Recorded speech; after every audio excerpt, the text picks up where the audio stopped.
Ciencias Auxiliares de Investigación del Delito.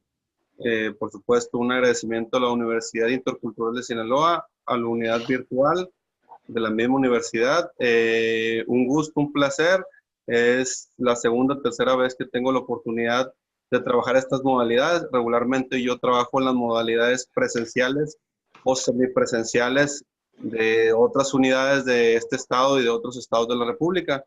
Pero pues me da un gusto, es un placer estar aquí con ustedes.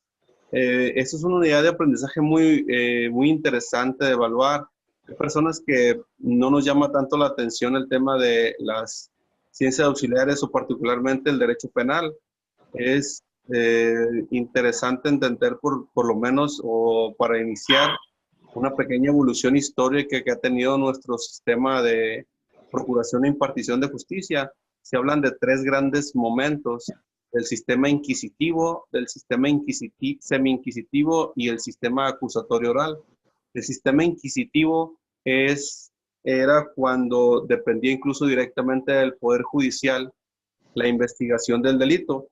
Cabe aclarar que hay algunos países, bueno, hay varios países a nivel del mundo, a nivel mundial, que todavía siguen con el sistema de investigación del Poder Judicial. Y probablemente nosotros pensaríamos que son los países con un mayor atraso, pero no es así. La mayoría de los países europeos manejan lo que le llaman ellos el juez instructor. Así como en nuestro sistema existen tres tipos de jueces, que es el juez de garantías, el juez de juicio oral y el juez de ejecución de sentencias. Con ellos existe un tercer juez, que es el juez instructor, es el juez que determina las investigaciones.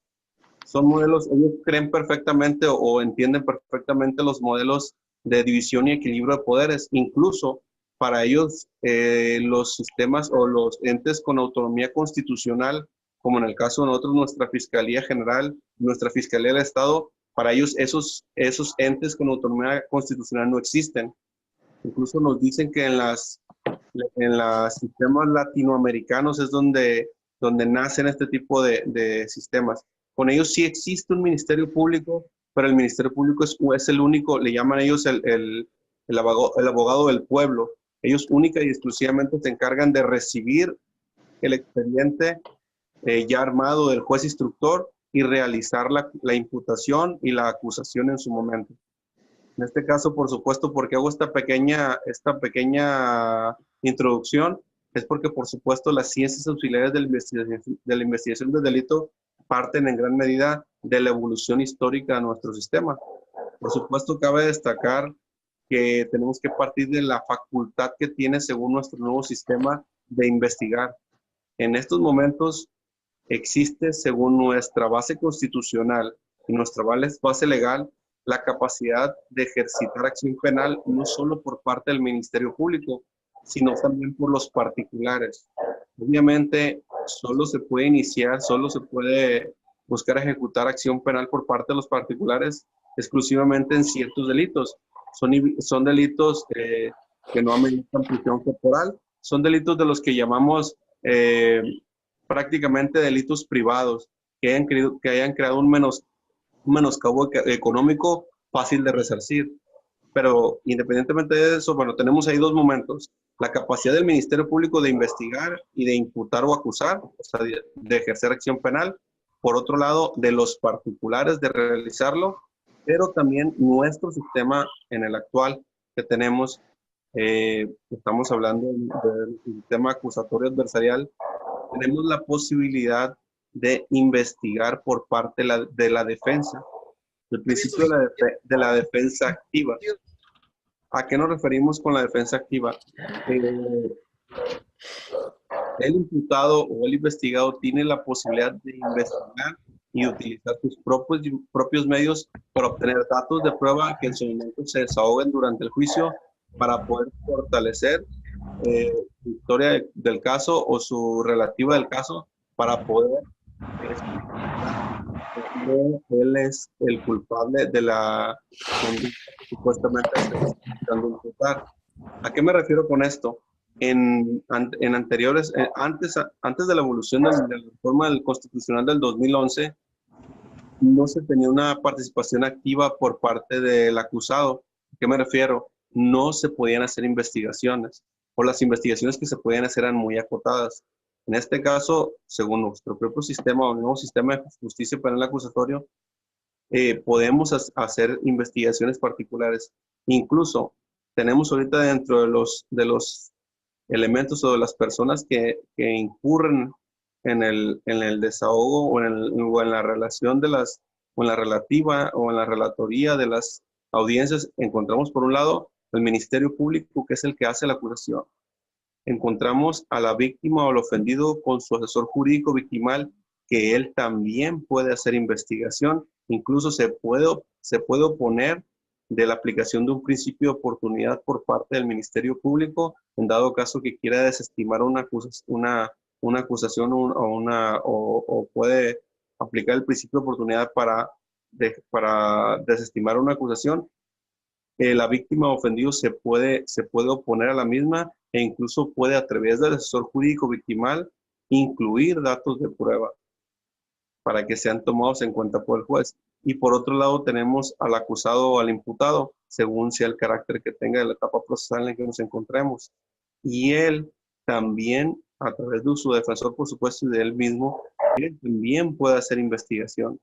¿Esto por qué es importante destacar? Porque estamos en una unidad de aprendizaje que nos habla de las ciencias auxiliares de la investigación del delito. Entonces, estas ciencias auxiliares pueden y son utilizadas por el Ministerio Público, la víctima o el ofendido y el acusado o el imputado, como les comentaba, cosa que no sucedía previo a la reforma constitucional del 2008. En aquel momento, el único que estaba capacitado para hacer investigación y para hacer, por supuesto, para buscar ejercitar acción penal y hacer la imputación y la acusación, era el Ministerio Público. Uno como acusado o incluso la víctima ofendido, de cierta manera se comentaba o se determinaba o se decía que éramos meros espectadores de la investigación que hacía el Ministerio Público. Por supuesto, el imputado o el acusado tiene un poco más la posibilidad de buscar indicios de prueba o en su defecto buscar desestimar los indicios que el propio Ministerio Público plasmaba. Pero en nuestro sistema actual no solo tienes derecho o la capacidad de desestimar los indicios que el Ministerio Público plantea, sino aportar los propios. Tenemos la posibilidad de aportar nuestros propios testigos, tenemos la posibilidad de aportar nuestros propios análisis periciales. Podemos solicitar, se realicen pruebas periciales específicas. Incluso en nuestro efecto podemos de manera privada contratar servicios periciales, porque recordemos que uno de los principios que se ponderan en los medios probatorios, en el desahogo de los mismos, en nuestro nuevo sistema, es el principio de la cientificidad de las pruebas. ¿A qué me refiero o a qué nos referimos con eso? Es que los medios probatorios que se determinen o que se desahoguen lleven un alto grado de cientificidad. Recordemos que el término de la prueba tasada ya no existe. ¿Qué era la prueba tasada? Que con el simple hecho de que el documento, que la prueba viniera de una institución pública o de un área de gobierno, se tomaba en cuenta como una prueba tasada. Ahora no es así.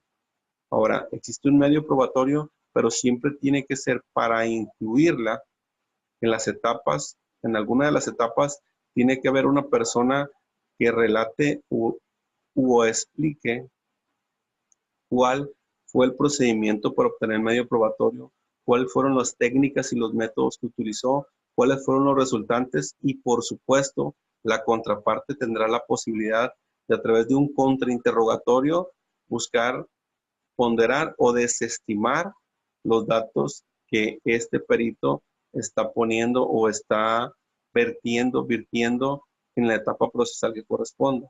Esto es una situación muy importante. Unas principales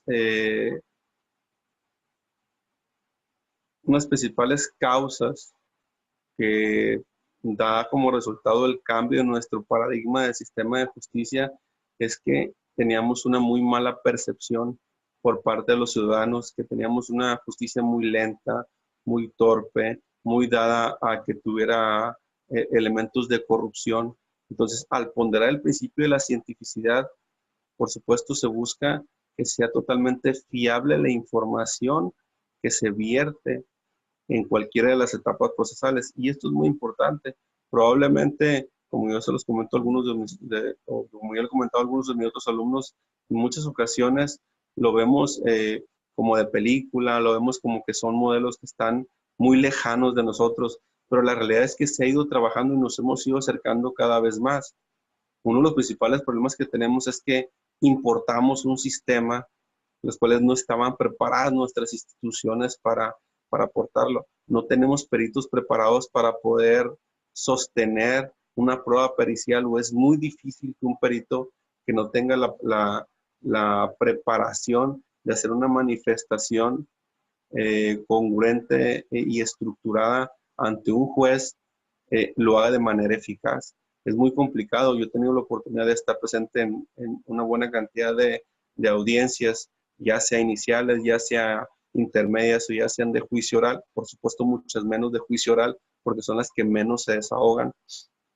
La realidad es que cuando tú sientas a un perito y lo empiezas a cuestionar con respecto, o lo empiezas a contrainterrogar con respecto a la técnica, al método, a la fiabilidad de sus resultados, es cuando en muchas ocasiones, un ejemplo como abogado defensor, puedes encontrar un bemol de esa prueba, aunado a que también se da mucho, se presta mucho por los defensores que el ataque en algunas ocasiones no lo hagas ni siquiera a la prueba como tal, sino a la fiabilidad que tenga la persona como tal.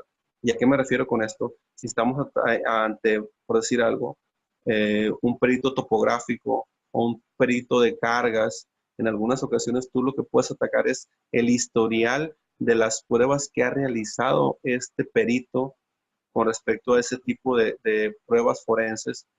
Entonces, y puedes desestimar la fiabilidad de sus resultados, no en la prueba particular, sino incluso en el historial de pruebas que él pueda tener, o en su historial o en su desarrollo como profesional en esa materia. Y eso da por supuesto que los peritos en algunas áreas se vean de cierta manera afectados o atacados por a través de un contrainterrogatorio por la defensa. Recordemos que desde la teoría de la teoría penal del enemigo, uno lo que busca es atender y sobreponer el interés que estás defendiendo. Entonces, uno va a buscar regularmente todos los medios para buscar que se pondere el interés que que está buscando se pondere.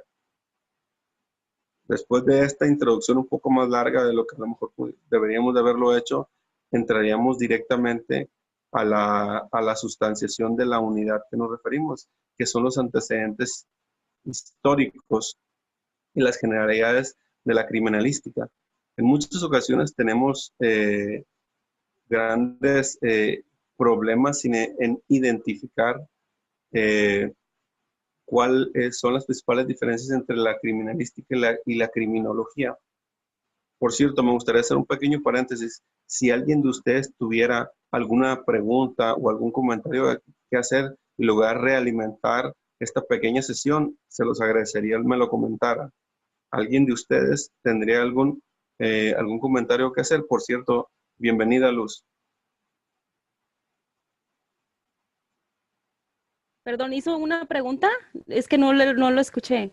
Ok, no, sí, la pregunta o el comentario es, como ahorita dimos una pequeña introducción histórica y de evolución de nuestro sistema, antes de entrar a la materia o la sustanciación de la unidad, si tuvieran algún comentario o alguna duda o alguna puntualización que quisieran hacer para hacer esto un poco más de correlación, no solo que fuera un monólogo, para mí fuera mucho más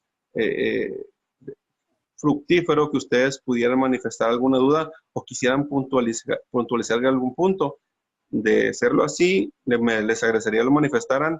De no ser así, continuaremos con el contenido. Continúe, profe, por mí no hay problema. Ok, perfecto.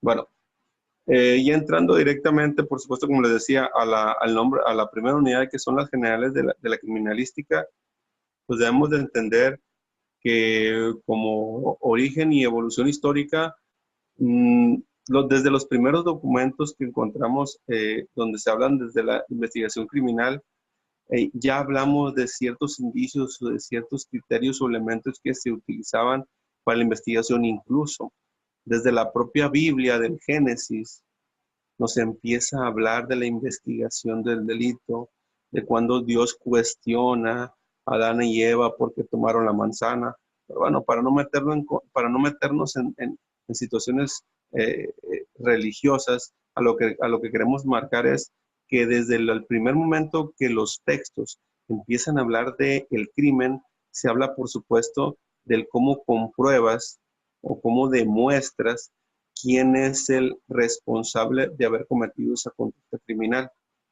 que eso es lo importante.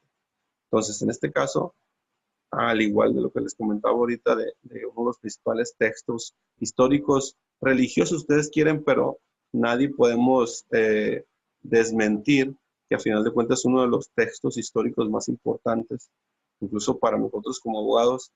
Uno de los elementos que se pondera a lo largo de la historia, pasando por los principales imperios, incluso pasando por los griegos, por los romanos, incluso más antiguos, ¿qué encontramos? Que lo que se ponderaba era la declaración del imputado o del investigado para asumir o para que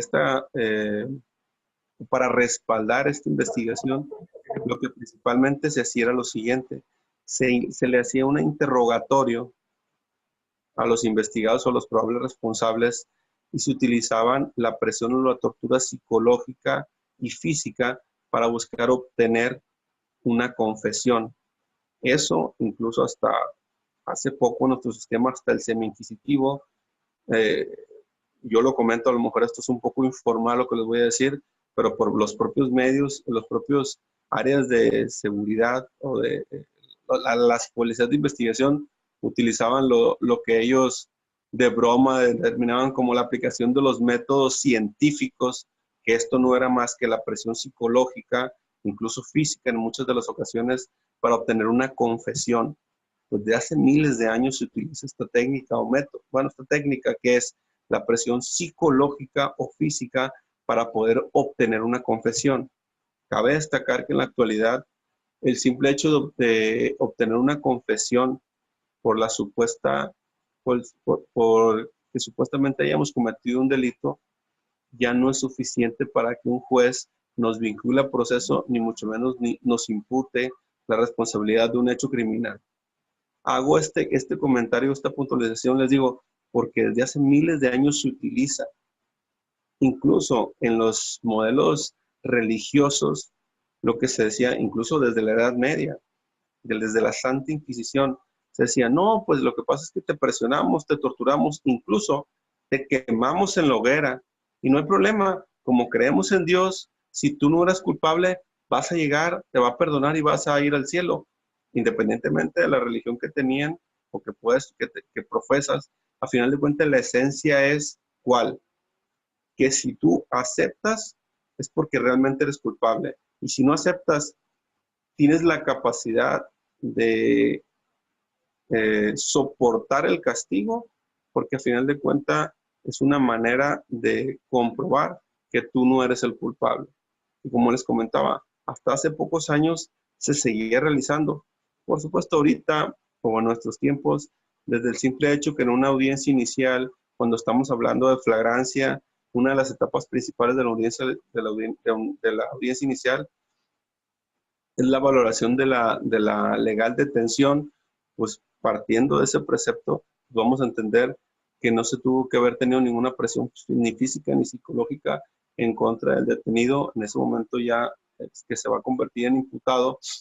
¿Para qué? Para evitar este tipo de técnicas y métodos. Yo no les digo que no se siga dando, pero ya es mucho más fácil que a través de los propios dictámenes médicos que están obligados a elaborar en las áreas del Ministerio Público o de las propias áreas de barandillas, de los tribunales, de los tribunales de barandillas, de las áreas municipales, pues es mucho más fácil que tú como detenido ostentes que fuiste coaccionado para que tú aceptaras tal o cual responsabilidad. Les digo esto a barandilla porque en muchas de las ocasiones lo que se hace es detienen a una persona, o cuando no logran detener a una persona en flagrancia, ¿qué es lo que se hace? Lo detienen por una falta administrativa. Llega a barandillas, se le tiene que hacer un dictamen médico de ingreso. Pero antes, cuando estaban en barandilla, en muchas ocasiones llegaban los investigadores, los presionaban, los torturaban y les sacaban una confesión de tal o cual crimen. ¿Qué es lo que pasaba? Incluso, pues esto no es una invención, esto es algo que muchas gentes, muchas personas sabemos o sabíamos que sucedía. Incluso muchos hemos sido víctimas de estas torturas psicológicas o físicas. ¿Para qué? Para que confesemos un crimen. Yo les decía, en muchas ocasiones antes no había dictámenes médicos en las áreas de barandillas o en las áreas de los separos de las policías ministeriales. Entonces, ¿qué pasaba? Llegabas, te detenían, te torturaban, obtenían una confesión y como tampoco al salir tenías un dictamen médico, no había ningún problema. Ya te tomaban una declaración ministerial, era prueba tasada y listo, vámonos. Lo llevaban a la acusación. En estos casos no. En estos casos se tiene que tener tanto en las áreas de barandilla de las policías ministeriales como de los tribunales, como de barandilla, de las áreas administrativas, de los ayuntamientos. ¿Qué es lo que pasa? Al ingresar la persona, se le tiene que hacer un dictamen médico, una revisión médica, y al salir también. Y eso, por supuesto, para usted es importante. O si ustedes están asesorando a alguna persona, que sean muy puntuales al decirle, oye, ¿te tomaron, hicieron revisión médica cuando ingresaste? No. Entonces ustedes cuando se presenten como abogados tienen que exigir que se le realice esa inspección médica. ¿Por qué les digo esto? Porque en algunas ocasiones no la realizan, son autoridades omisas y eso por supuesto nos causa un menoscabo en la esfera jurídica de la persona que nosotros estamos defendiendo. Esto lo manejo desde el punto de vista como defensores, porque la mayoría de nosotros los que nos va a tocar, si en un momento nos toca litigar, nos va a tocar litigar desde la parte defensora. A lo mejor algunos pudiéramos tener en un momento la posibilidad de pertenecer al área de la acusación, o sea, al área del Ministerio Público, de la Fiscalía, pero la mayoría nos va a tocar ser defensores. Entonces, es importante que puntualicemos estos detalles. Como les decía, recapitulando, en la historia, el principal elemento que se ha tomado en cuenta es ¿cuál? La presión física y psicológica para poder obtener una confesión. Y esto, pues, por supuesto, es muy importante destacar porque es impensable que con una confesión se te pueda imputar un delito. La realidad es que hasta hace poco, con el simple hecho de la confesión, era más que suficiente y obviamente sustentada en una fe ministerial, que recordemos que antes el Ministerio Público tenía fe pública, era una autoridad que daba fe de las declaraciones. Con el nuevo sistema, la fe pública desaparece.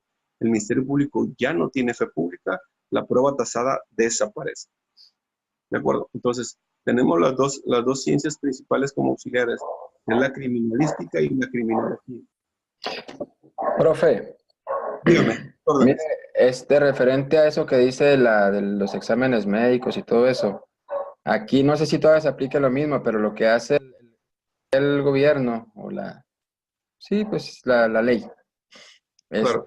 hacían los exámenes, pero primero iban y le hacían los exámenes a la persona, médicos, y después se lo llevaban a las torturas.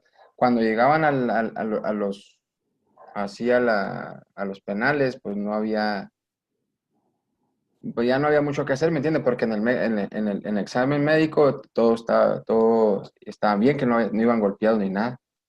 Sí, la ventaja es que lo que les digo, como ahorita también hay una defensa activa, por ejemplo, la ley dice ahorita que antes de ingresar a separos tiene que haber inspección médica y al salir de los separos. Pero un ejemplo, si llegas, te hacían una prueba médica, te llevaban, te torturaban o incluso te hacían un dictamen médico de ingreso y una de salida, pero en el traslado te torturaban, ustedes como defensores o incluso como víctimas de esa tortura, ustedes al llegar al penal, a través de un defensor público o privado, pueden solicitar un dictamen médico y ese dictamen médico, ese nuevo dictamen médico, poderlo ingresar como prueba desde la audiencia inicial.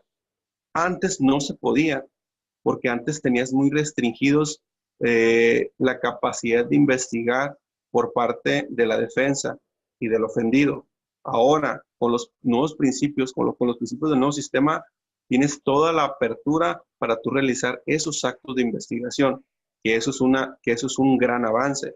Porque como tú bien dices, en algunas ocasiones ingresabas, incluso salías con dictamen limpio, pero en el traslado, en esas 5, 6, 8, 10, 12, 15 horas o más que duraban los agentes de seguridad pública para ponerte a disposición del Ministerio Público, o incluso ya en el Ministerio Público los agentes de investigación, antes de mandarte ante el juez, te torturaban, obtenían una declaración y con eso se iba. Pues ahora, en cualquier momento que tú estés detenido, que tú seas torturado o unas horas después, en cuanto te permitan comunicarte, tú puedes a través de tu defensor público o privado solicitar la prueba médica y no te la pueden negar. Si te la niegan, se solicita una audiencia especial ante el juez para que se solicite y el juez les va a mandatar que te realicen esa prueba médica. Ya no es una disposición administrativa, ya es un derecho que tienes.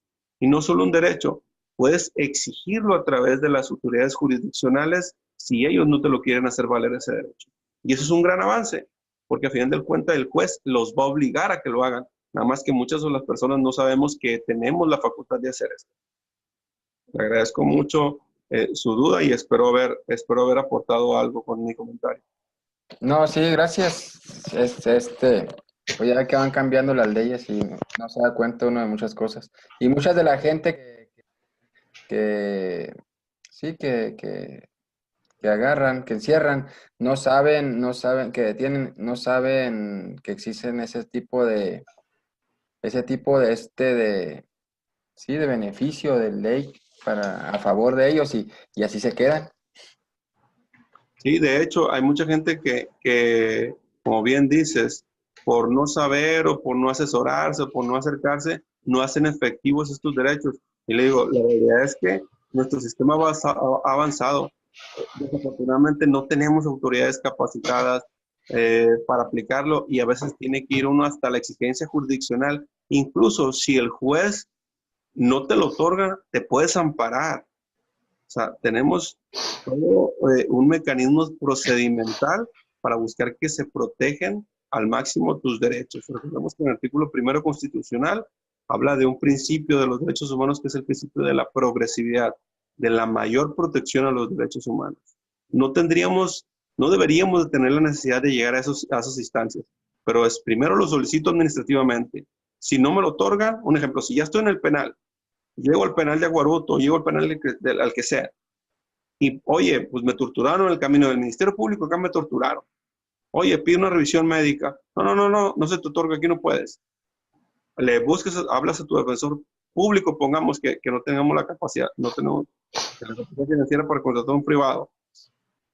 Lo solicitamos al juez de control y el juez no lo otorga. Y en dado caso que ni siquiera el juez de control no lo otorga, nos amparamos y el amparo nos va a mandatar que se nos dé el derecho, que se nos otorgue el derecho de la revisión médica. Y los amparos, como protección precautoria, te lo otorga desde el inicio, más cuando son lesiones que se van a dirimir con el tiempo, porque no va a ser el mismo dictamen. Mande, dígame. Por decir, ¿cuánto es el tiempo que se lleva en el proceso de si no te lo otorga el juez y luego irte a un amparo? ¿Cuánto tiempo puede transcurrir?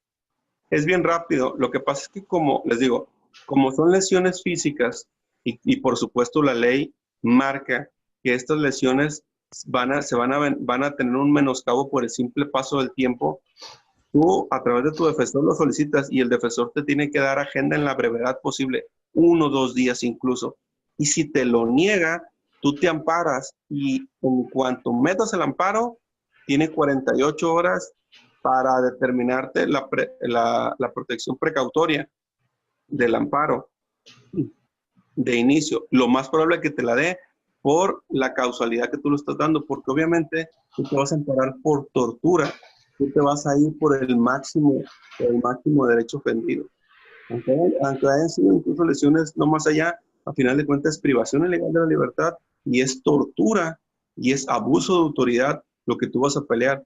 Un ejemplo, particularmente la tortura y hecho por autoridades, tiene una pelada mayor y es lo que hace tiempo se denominaba delitos graves, ahora delitos de prisión preventiva oficiosa, porque la denominación de delitos graves ya no existe en nuestro sistema.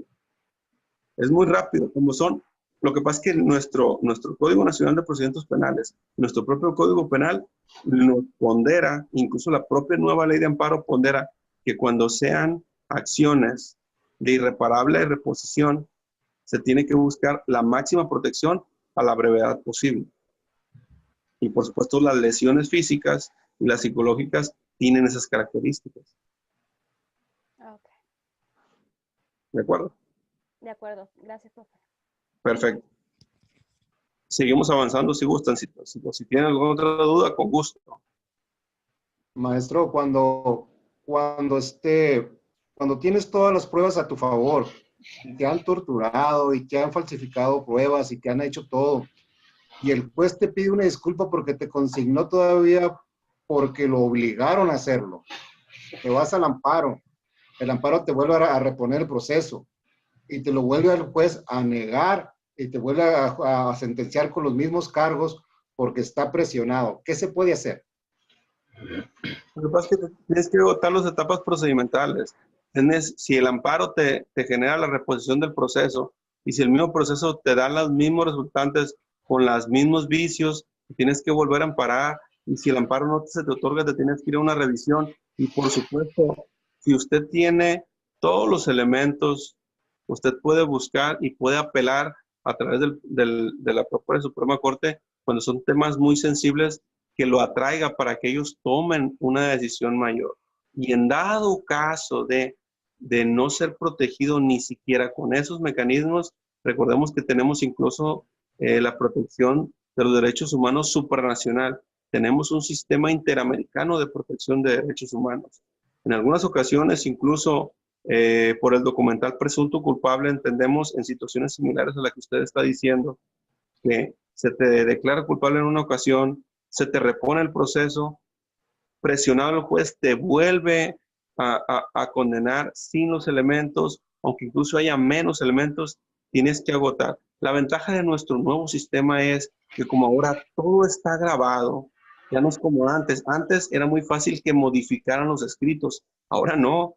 Tú tienes todo el derecho y toda la facultad de solicitar copia de la videograbación y esas copias de las videograbaciones van a ser tu principal prueba al momento de solicitar una revisión o una reposición o un amparo.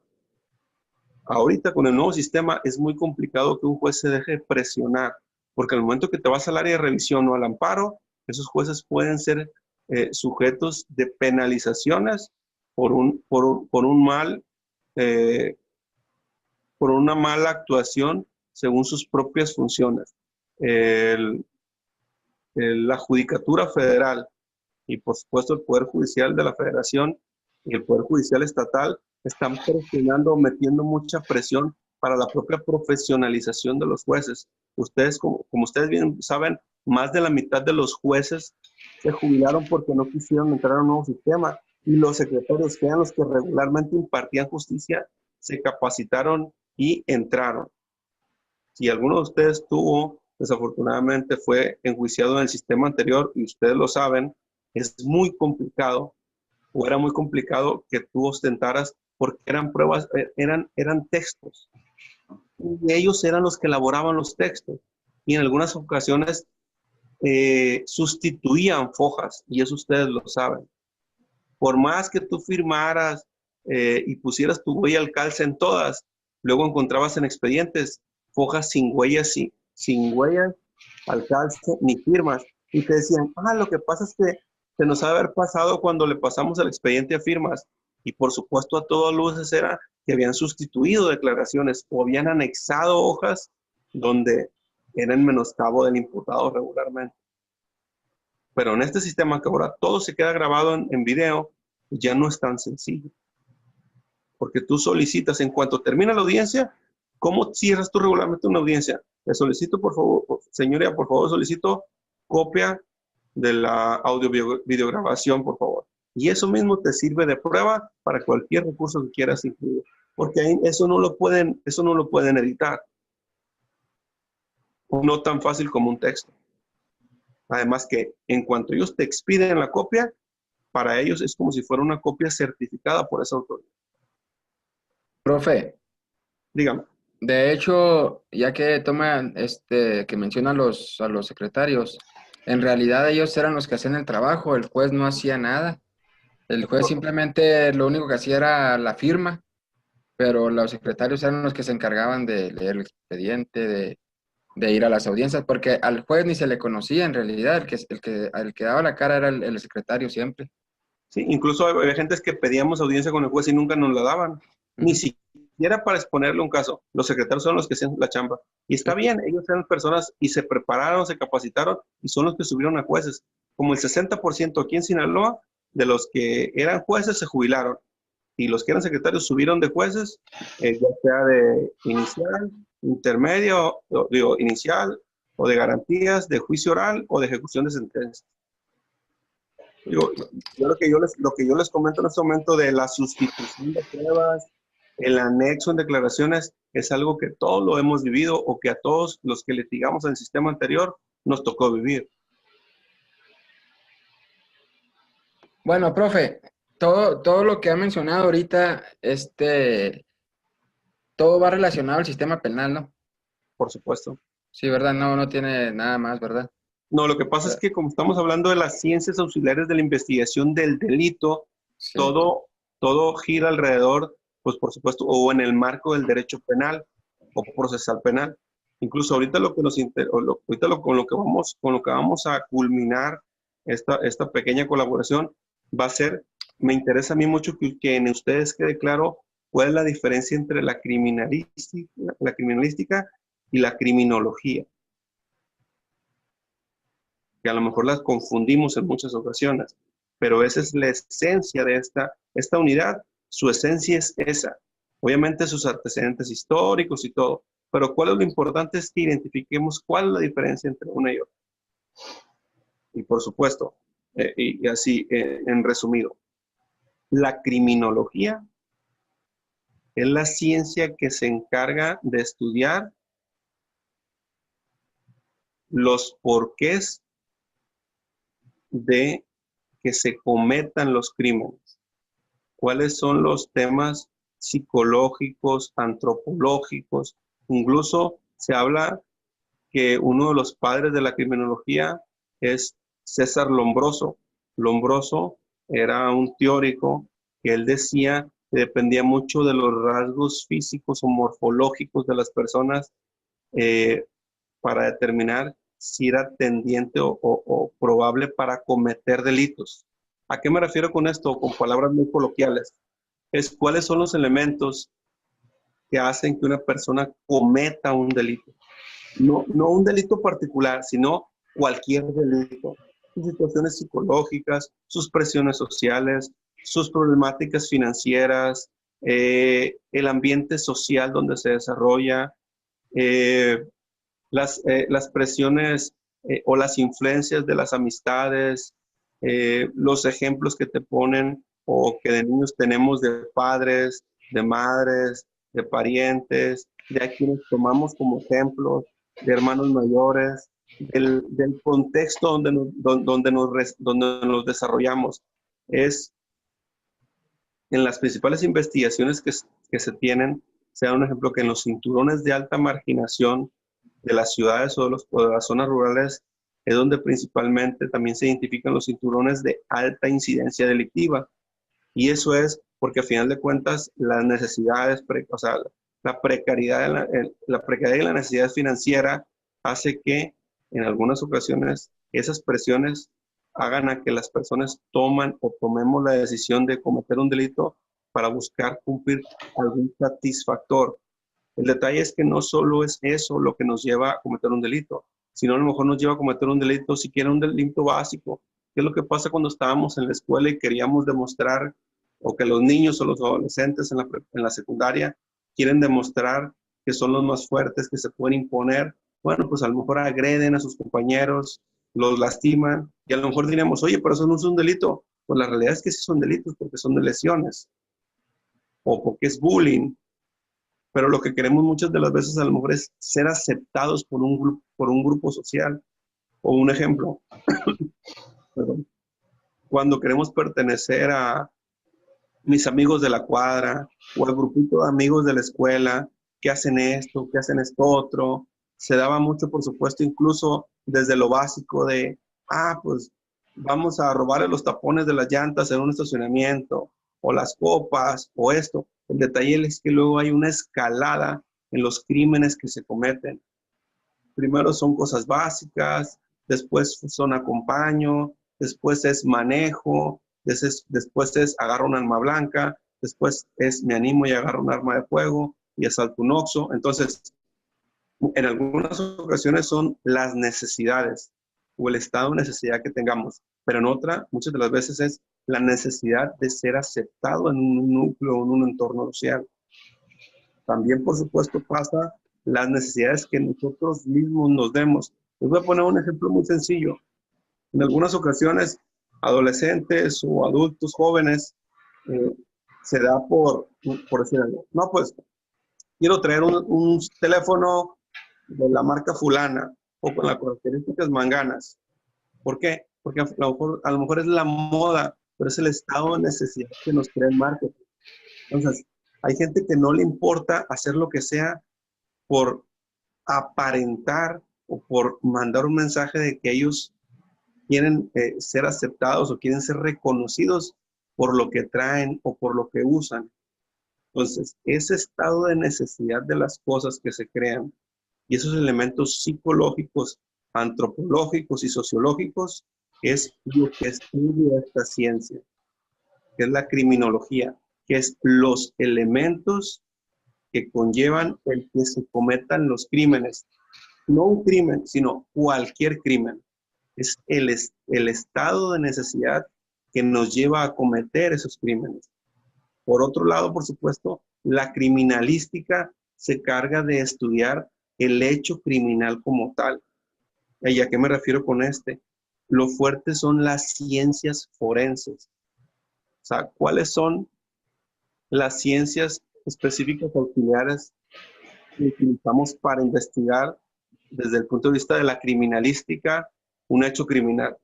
Podemos hablar no sé, de la antropología forense, de la balística forense, de la dactiloscopía, o sea, todas las ciencias que nos permiten recabar un medio probatorio, esos son los que convergen o los que rayan en la criminalística.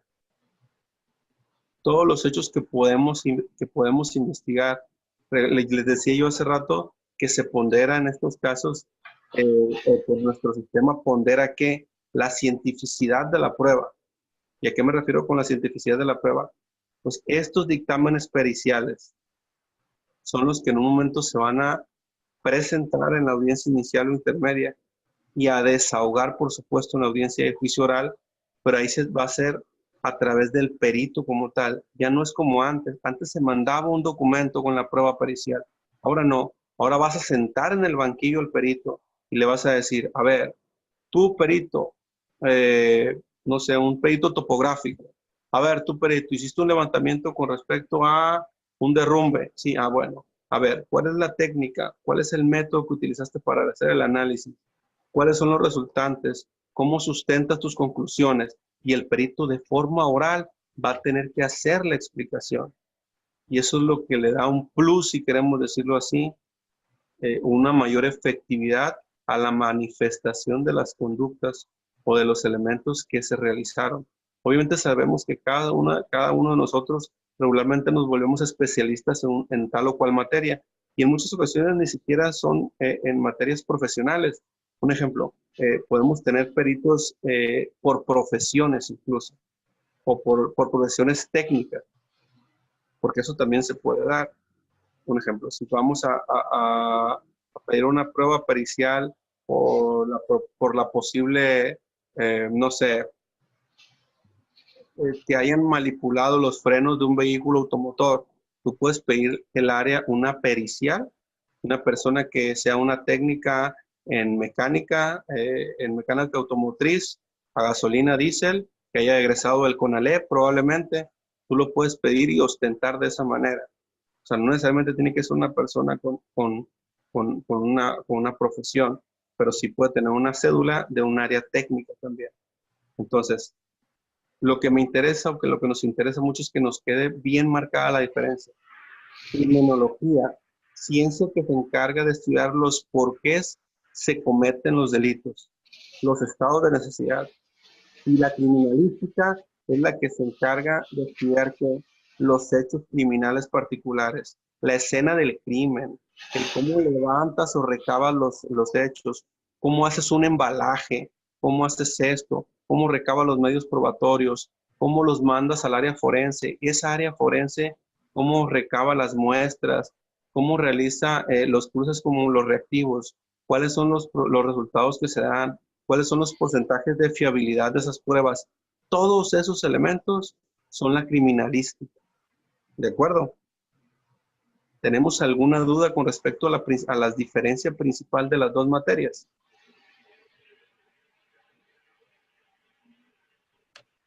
No, de mi parte no, profe. Ok. Sabe que yo he preguntado por qué aquí yo soy de Chihuahua. Hay una escuela que le llaman el claustro. No sé Sí. si allá sea igual. Y ahí hay clases sí, salen con psicólogos y criminólogos. Entonces ya veo que está muy apegada a la criminología, a la psicología, ¿verdad? Sí, está muy apegada a la psicología, a la sociología y a la antropología, y por Mm. supuesto al derecho, pero sí, tiene mucho que ver con la psicología, por lo que les digo de tu estado de necesidad que te creas, ya sea por necesidades físicas, digo, por necesidades tangibles o intangibles. A lo mejor es porque quieres tener una capacidad económica, pero en algunas ocasiones solo es por querer pertenecer a a un núcleo social. Entonces tiene mucho que ver la psicología en esto. Ok, sí, tenía esa duda. Sí, va encaminado a eso. Acá también, acá en la Facultad de Derecho, por lo menos de la Universidad Autónoma de Sinaloa, ya se creó la carrera de criminología. Y en el área de la psicología, puedes salir con especialidad en criminalística. Ok. Encaminado a lo mismo, pues a que puedas aportar elementos a este tipo de situaciones. Maestro, uno de los fenómenos que se da en Estados Unidos, en las gangas, en las pandillas, es Sí, que para pertenecer en ellas tienes que cometer un tipo de delito. Hay unas, o sea, te piden la muerte o te piden el robo, o te piden que te permitas que te golpeen o algo, y simplemente para pertenecer a ese, o sea, a esa pandilla, a ese grupo de personas. claro, sí, es un estado de necesidad de aceptación que te creas. Digo, y no solo es en Estados Unidos, aquí en las colonias, en los cinturones de alta marginación, para pertenecer a tal o cual grupo de personas es, bueno, está bien, pero tienes que aportar algo. O vamos a la tiendita de la esquina y te tienes que animar a ver si es cierto que te animas. O sea, así de burdo como se escucha, pero es cierto. A ver si te animas, róbate unas sabritas, róbate unas galletas. O si ves 5 pesos que dejó el tiendero, agárratelos y róbatelos, o róbate un dulce, lo que sea, hasta para eso, digo, y estamos partiendo de, por supuesto, algo muy básico, a mí me ha tocado ver niños de secundaria o de primaria que van en bolitas a supermercados y andan robándose las tapas o los tapones de los carros, y es por juego, no es por una necesidad financiera, es por juego y por buscar pertenecer a un núcleo social.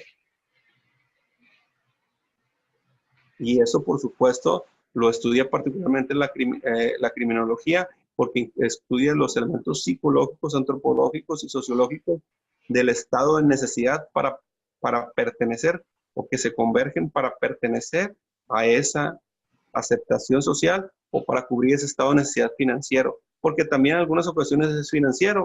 Un ejemplo, si ustedes tuvieran a un hijo o una hija y no tuvieran dinero para tener que comprarle un medicamento particular o una leche particular porque a lo mejor tiene muchos problemas intestinales, y dirán ustedes, bueno, pero es que el Código Penal habla de un estado de excepción cuando lo hagas para subsistencia. Desafortunadamente, en la interpretación de los jueces, para esa subsistencia solo habla del estado inminente de muerte o del peligro inminente de muerte, o de esa manera lo identifican. ¿A qué me refiero? Te pueden exentar de la imputación de un delito si robaste realmente para comer porque te estás muriendo de hambre, pero para todo lo demás no te lo eximen, desafortunadamente. Si lo queremos ver de cierta manera, aunque recordemos que el Estado tiene la obligación de cubrir ciertos satisfactores básicos de la población, pero eso es mucho más complicado todavía. Porque la realidad es que no se hace, pues.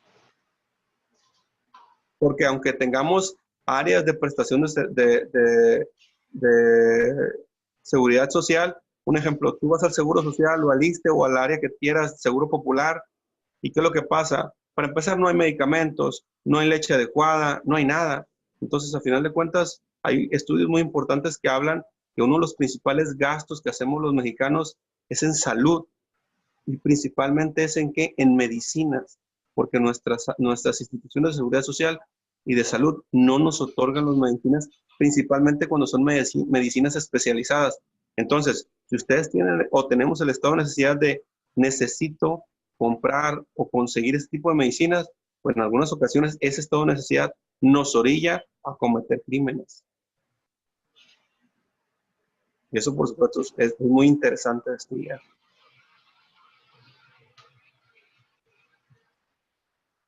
Me gustaría escuchar de ustedes alguna manifestación final para dar como por concluida esta sesión. Yo le quiero hacer un comentario. Ahorita cuando comenzó la introducción, se comenzó a hablar acerca de Génesis, donde habla de la palabra acerca del delito. Y usted dijo que una manzana acerca del delito. O sea, para corregirlo, no en una manera, como dijera, para que se instruya. O sea, la Biblia nunca habla de una manzana, No, no. simplemente de un árbol. Sí, ¿Sí claro. me entiende? No, no. Esto se trata de realimentarlos, y créanme que para mí es un gran aliciente que ustedes participen de esa manera. Y tiene usted toda la razón. No habla solo de un árbol y habla de frutos, no habla de manzana particular la Biblia. Tiene usted toda la razón. Nada más para que vea que le estoy poniendo atención. No, perfecto. De hecho, en otros textos posteriores ya es donde se manifiesta la manzana, pero en un primer momento habla de un árbol de frutos, nada más. Sí. No. Le agradezco mucho la atención y le agradezco mucho la realimentación, y créame que es de gran aliciente para mí poder tener ese tipo de alimentación. Y aparte de lo que le estaba yo comentando, maestro, acerca de que tengo un sobrino que está preso por unas muertes ahí en Sinaloa. A él le cargan 4 muertes y él no fue. Pero mientras de que no fue y mientras que comprueba y todo eso, ya lleva 4 años. Y ya se comprobó de que él no fue, pero todavía no lo sueltan. ¿Por qué? Porque lo tienen bajo, o sea, bajo consigna, dicen. Que lo consignaron y que lo querían ahí preso y ahí lo tienen preso. O sea, y le dieron 29 años con 6 meses a él. Y estamos en ese proceso ahorita queriéndolo. ¿Ya apelaron? Ya apelaron, ya regresaron el proceso nuevo, le volvieron le llevaron pruebas, evidencias nuevas y todo, y se comprueba de que él ni siquiera estuvo en el acto ni en el hecho. Él estaba jugando fútbol en una cancha y a él cuando sucedieron las cosas. Y lo tomaron preso después porque se acercó a la casa de unas personas. Pero él, a la hora de los asesinatos, a la hora del pleito, estaba él jugando fútbol. Y hay pruebas, y ni así. Entonces, digo, es el sistema que estamos viviendo. Y supuestamente ahora está mejorando. Y pues le digo, ya tenemos, con él tenemos 4 años. Y estamos en eso. Es lamentable que nuestros sistemas se sigan permitiendo ese tipo de injusticias, porque no hay otra manera de manifestarlo sino como injusticias. Profe, es que yo pienso que para que se aplique el nuevo sistema va a pasar tiempo, ¿no? Porque no están ni las instalaciones adecuadas, ni los jueces preparados, pues nada. falta mucho, ¿no? Sí, falta mucho. Eso es lo que pasa. Muchas de las veces importamos modelos en vez de evolucionar de nuestro modelo. Nosotros deberíamos de haber tenido una etapa de evolución real, aunque hubo una vacatio ley, que es un periodo de aplicación del 2008 al 2016 para la implementación del sistema. La realidad es que no se invirtió como se debe haber invertido, no se capacitó como se debe haber capacitado. Te digo, no tenemos ministerios públicos preparados, no tenemos primeros respondientes preparados, no tenemos policías de investigación preparada, no tenemos defensores preparados, no tenemos jueces preparados. Entonces sigue habiendo injusticias como la que dice el señor Chico. Desafortunadamente, lo que sí es cierto es que hay mucho menos que las que había antes. Antes la mayoría eran casos así. Y a lo mejor yo les voy a hacer una aseveración que es de mi muy particular punto de vista, pero yo prefiero que estén 5,000 culpables fuera que a que estén 50 inocentes dentro. Porque al final de cuentas, y les digo esto ¿por qué? Porque el que tengamos a un inocente preso es un fracaso de nuestro sistema. Con un Así inocente. es. Habemos personas que cometemos delitos y pagamos por ello, pero estamos conscientes de que lo hicimos. O sea, que por un motivo, por una situación, por lo que haya sido, lo cometimos y tuvimos que pagar nuestros errores. O sea, yo en particular, a mí me dieron una sentencia de 30 años, de la cual yo pagué 24 años con 3 meses. Pero yo cometí el delito, yo hice, yo todo. Soy culpable, yo me confesé culpable. Pero a él, ajá, pero con él es todo diferente, pues. Es una injusticia y nos podemos, o sea, nos tenemos que amarrar porque no podemos actuar por nuestros impulsos, podemos tomar venganza, podemos hacer las cosas por nuestros propios medios y obligar a las personas, pero si ellos usaron esos métodos para tenerlos a él adentro, entonces, ¿de qué vale? O sea, que nosotros hagamos lo mismo.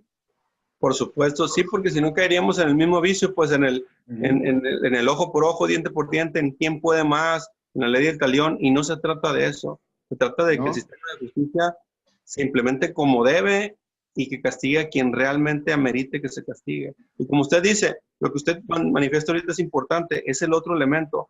Muchas de las veces el estado de necesidad y por otro lado es un impulso en algunas ocasiones.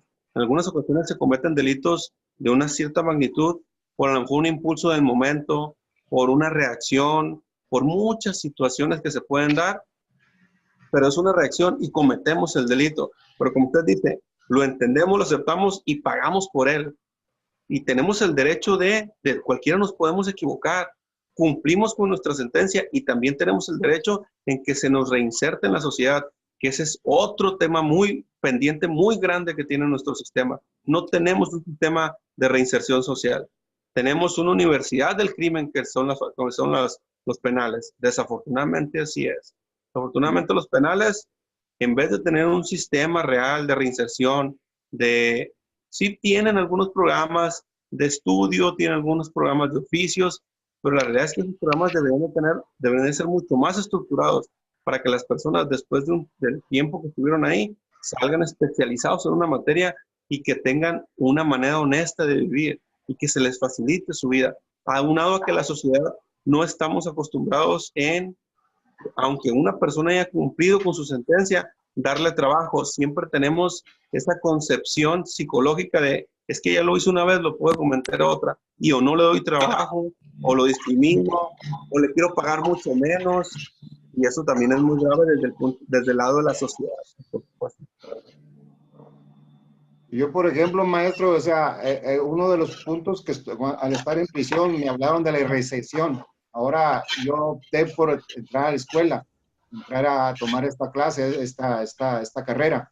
Lo felicito. Porque deseo, o sea, mantenerme fuera. O sea, no es porque no tenga medios económicos o no porque esto, no porque el otro, sino para mantenerme ocupado, hacer las cosas bien y darme como dijera, comprobarme a mí mismo que yo puedo hacer las cosas diferentes. O sea, que no importa la edad, no importa la situación, no importa nada. Si uno quiere y se propone, puede uno lograr las cosas. Entonces, es una de mis metas, o sea, llegar a ser abogado. No tanto para ejercer, sino para comprobarme a mí mismo que lo puedo hacer. O sea, de que soy capaz. A mis años, yo voy a cumplir 60 años, o sea, me siento capaz. todavía de estudiar y compartir y hacer todo lo que tengo que hacer. ¿Por qué? Porque digo yo puedo. Gracias a Dios me ha dado la fuerza, la fortaleza y aquí estoy. Lo que bueno, yo lo felicito. Y en realidad, por supuesto, todos somos seres pensantes, racionales y nos ponemos retos y los podemos sacar adelante. Yo lo comenté ahorita particularmente, en algunas ocasiones no es por estado de necesidad o a veces por tenernos ocupados en un quehacer. Yo le decía, se deberían de ponderar las áreas técnicas, que saliéramos sabiendo reparar, no sé, automóviles, sabiendo reparar aires acondicionados, que son oficios que nos permiten tener acceso a una forma honesta de vivir y a poder reinsertarnos a la sociedad como personas productivas. Y eso sería muy importante. Y por supuesto, si alguien como usted decide estudiar una carrera profesional, pues qué mejor. La vaya a ejercer o no la vaya a ejercer, es un reto personal, pero es muy bueno porque a usted le amplía mucho su rango de visión con respecto a los problemas sociales y por supuesto la aplicación de la ley. Aparte, maestro, en el tiempo que estuve allí, vi cómo son las injusticias, todas las cosas que van pasando, cómo el sistema anterior hizo cosas que no debería haber hecho, y podemos ayudar, aunque sea alguna persona que ayudemos, con eso podemos sentir satisfechos, una satisfacción propia de poder ayudar al prójimo. Exacto. No sé si a usted le tocó cuando se echó a andar la nueva ley de ejecución de sentencias, que muchas personas tuvieron los beneficios de liberación anticipada. Que eso Pues es muy importante. Es una gran ganancia del nuevo sistema. Yo salí con el artículo 141, con el 70%, o sea, la pena compurgada, aunque yo ya llevaba casi el 80, 85%, o el 90%. Entonces, pero a mí me aplicó, y yo, gracias a Dios, yo salí el 2 de junio del año pasado a través del artículo 141 de la nueva ley. Excelente, qué bueno que fue beneficiario. Y como usted, yo le aseguro que hubo miles en todo el país. Yo tuve que irme hasta el amparo porque no lo podían aplicar. En cuanto apareció la ley, en cuanto la publicaron, yo metí mi solicitud para el artículo 141 y me lo negaron, porque para mí no era aplicable, que era para las nuevas personas que acababan de nuevo ingreso, que no era retroactivo y que no lo podía. Y tuve que irme hasta el amparo. Entonces, para el amparo duré casi 15 meses o casi 18 meses para llegar al amparo, para que lo pudieran ordenar, que tomaran en cuenta la emoción, la petición. Pero fíjese, gracias a los amparos como el suyo, que fueron de los primeros, lo más probable, se pudo generar jurisprudencia y de ciertos momentos hacia adelante ya no era necesario el amparo porque se creó jurisprudencia en la materia que la retroactividad siempre aplicaba en beneficio del individuo y que independientemente en qué sistema hubiera sido sentenciado, aplicaban los beneficios de la nueva ley en la materia por la retroactividad a favor de la persona. Pero gracias a los amparos como el suyo, se pudo generar jurisprudencia. Y eso está muy bien. Eso lo debería sentirse usted orgulloso. Sí, o sea, como le digo, teníamos poco conocimiento de la ley, estábamos estudiando, pero había compañeros que tenían un poquito más de conocimiento y nos apoyaban, nos daban, y con lo que nos mandaban de afuera, porque no teníamos una información adentro, no hay tantos medios para entrar a la Suprema Corte de Justicia y ver las jurisprudencias, ver las actualizaciones y todo eso. Teníamos que mandar pedir, ya que nos tocaban 2, 3 meses para que nos pudieran permitir tener una carta ahí o un expediente o algo. Era un caos, pero gracias a Dios todo se dio y aquí estamos. Pues qué bueno, y de verdad me da mucho gusto que esté acá con nosotros. Me gustaría escuchar un comentario final de cada uno de ustedes para culminar el módulo, si fueran tan amables. ¿Qué les pareció este módulo? Primeramente, yo sí, gracias, porque estamos compartiendo, estamos retroalimentándonos y a mí me gustó y sí, o sea, estoy contento. Bueno. Mi nombre es Eric. Yo casi llegué al final de la conferencia. Me parece una materia muy interesante. Vamos a tratar de estar más más involucrados en el tema. Excelente, Eric. Estoy a la orden por la plataforma. Estamos a la orden para cualquier duda y comentario. Qué bueno que se pudo incorporar y esperemos que en las demás sesiones podamos estar completos. Muchas gracias. Saludos, Eric.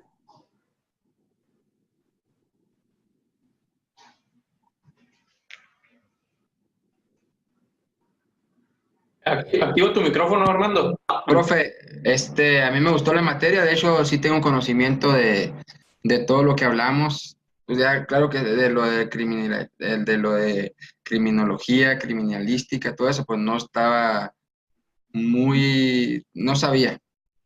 Pero todo lo referente a lo que es el proceso, de todo lo que hablamos también estaba muy relacionado, porque también estaba con don Ignacio, yo también duré un tiempo ahí encerrado. Entonces, para mí, pues, estoy muy familiarizado con todo el proceso, todo lo que no se hace, todo lo que no hacen los jueces, todo lo que duran para efectuar una resolución, para los amparos, las audiencias, cómo era todo el sistema. No sé, el sistema nuevo, hasta donde yo sé, no está funcionando bien. Aunque digan que las salas y que todo, pero usted sabe que la estructura todavía no está hecho todo bien. Aquí en Chihuahua, de hecho, son los pioneros de los juicios orales. Pues sí sabía, ¿verdad? Es correcto. Chihuahua y Durango son los pioneros, particularmente Chihuahua. Y aquí pues sí tienen bien la estructura, bien ¿cómo se les llama? Las salas de audiencia y todo tienen bien. Entonces al federal le falta mucho yo creo para que puedan aplicar bien como son las leyes y para que se aplique bien los juicios orales. Es correcto, son las estructuras, son las instituciones, pero más allá, fíjese, yo un comentario personal, Armando, más allá de que lo estructura físico, es la institución por las personas. Sí. Si tuviéramos jueces preparados, ministerios públicos preparados, primeros respondientes, investigadores, defensores, así tuviéramos las salas en la banqueta, mientras ellos estuvieran preparados, las instituciones o la esencia de las instituciones somos las personas. Sí. Obviamente es importante que existan los medios, pero si las personas estuvieran preparadas, el principal problema de nuestro sistema es que las personas no están preparadas. Es una reflexión personal. Sí. No, sí, de hecho, pues sí, todo es un conjunto, ¿no? Todo tiene que estar bien estructurado, como las personas, las instalaciones, porque ya ve que son 3 jueces los que están, ¿verdad? Depende, hay jueces unitarios, hay jueces colegiados. Entonces, pues ellos y luego para entrar, tiene que entrar el público, las audiencias, todo eso, y luego no, como dice usted, no están preparados para esas audiencias todavía. Un ejemplo, ahorita aquí, donde yo más he litigado es en el sistema, en el fuero común. Y las 3 o 4 zonas que existen aquí en Sinaloa, en el fuero común, se podría decir que relativamente completas, porque tienen instalaciones del Poder Judicial y del Ministerio Público. Un ejemplo, empezamos con Angostura aquí, la implementación inició con Angostura, con un edificio completo, con 3 salas completas, con instalaciones conexas al penal, pero yo también sé que en el sistema federal existen muchas deficiencias todavía. Sí. Desafortunadamente. Era todo de mi parte, profe, y gracias, estuvo buena la clase. A sus órdenes y esperemos poder seguir con esa dinámica. Una pregunta, la primera unidad tenemos que hacer como un resumen de lo que fue la clase, profe. Sí, se tiene que hacer un resumen de la clase y poner ahí unos puntos principales. Y de las lecturas también se tiene que hacer como un pequeño trabajo donde puntualicemos las cosas. Yo lo que les recomiendo es que agarren de base o de puntos principales de su documento los subtemas. Un ejemplo, el origen y la evolución de la criminalística, el concepto de criminología, el concepto de criminalística, o sea, los subtemas de la unidad para desarrollar. Bien básico, concreto. Yo les voy a ser sincero. Para mí, ¿qué es importante?